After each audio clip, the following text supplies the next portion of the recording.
சாரா, ஒன்றும் இல்லை, சரியாகிடும்னு. சாரா, இந்த தேனை குடி. இது உன் தொண்டைக்கு கொஞ்சம் இதமா இருக்கும். நீ ரெஸ்ட் எடு, அம்மா காலையில பார்க்குறேன்.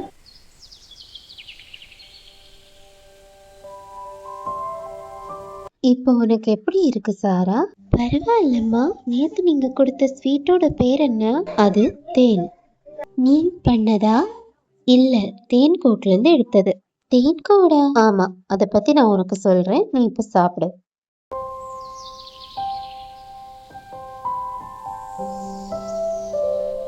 சாரா, இதுதான் தேன் கூடு. அம்மா, நான் இது மாதிரி தோட்டத்துல ஒண்ணு பார்த்திருக்கேன்.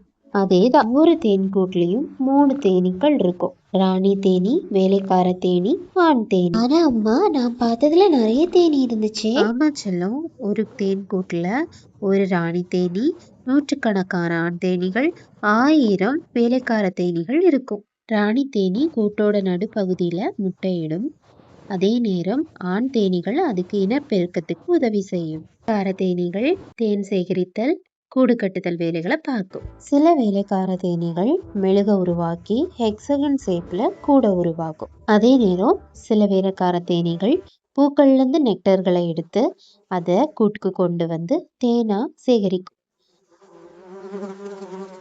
மீதம் இருக்கக்கூடிய வேலைக்கார தேனீகள் தேனையும் தேன் கூட்டையும் யாரும் நெருங்காத வண்ணம் பாதுகாப்பாக பார்த்துக்கும். ஒரு தேன் கூடுங்கிறது 50,000த்துக்கு அதிகமான தேனீக்களோட உழைப்பால உருவாக்கப்படுறது.